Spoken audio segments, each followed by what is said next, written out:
حاجي صاحب اول خو خدای دې راوله او بل د جلسې په باره کې وقوم ته څه پیغام دی ولرو بر افغانانو ته نن دا لویه جلسه کېدونکې ده په ډېر اسماعیل خان کلاچي سټیډیم کې لرو بر افغان ته زه مستخیل یم زما نوم برات خان دی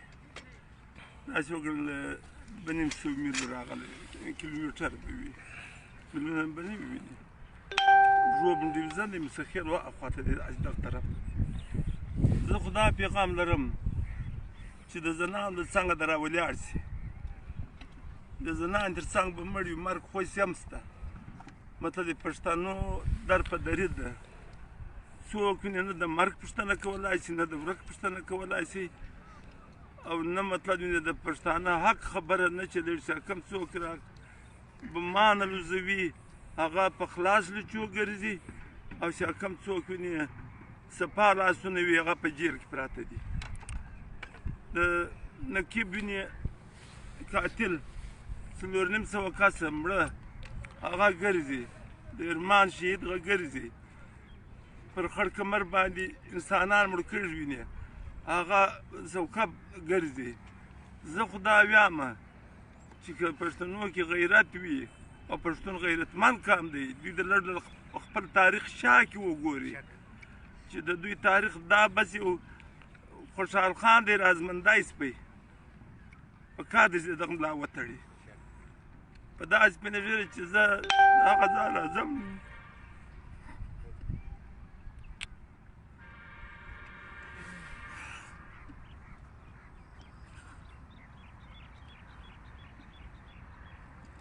ما عمر به کم اتیا کاله دی به کم یا یو کم اتیا کاله دی کمزوري به خامخا وي په سړي کې انسان کې عمر له لحاظ زخم مطلب دا دی چې پښتانه یو نه شي او په افغانستان کې دا بل اور سوړ نه شي ته بیا په پاکستان کې به هم دغه حال وي د افغانستان اور سوړ شي د افغانستان کې امن راشي د افغانستان د پاکستان امن سره تړلي دي دا زموږ بارډر په له پورې دی موږ یې ووینه یو او زما فکر دا راته وایي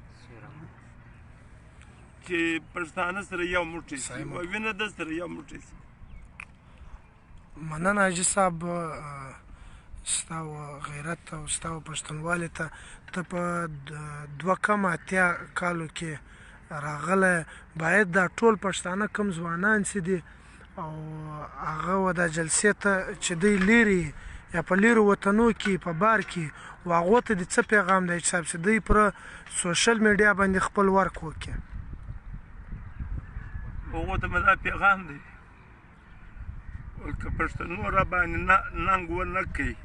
بیا مې پر لوړه غونډۍ کښېږدي چې مرغان مې وخوري شک په کار دی چې په دې کې شمولت وکړي په کار دی چې له دې سره همدردي وکړي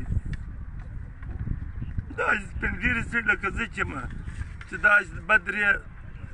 یو بار کام پر رابچت کېږم پر ما د ګولۍ ولګېږم پر دوی نه لګېږم ژوند دی صاحب مننه کور ودان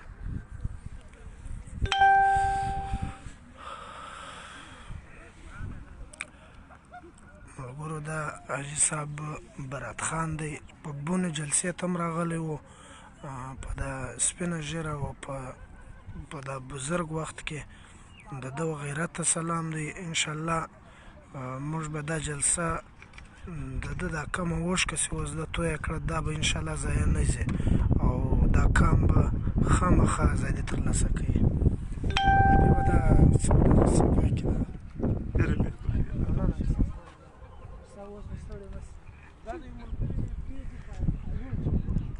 ملګرو دا ټیم تیاری شروع ده ښه په زور شور کې ټول ملګري زړه د تله لګیا دي محنت کوي څرنګه کېږي څرنګه کوششونه کوي دا جلسه دی کامیابه کړي ټول ملګري لګیا دي دا ټیم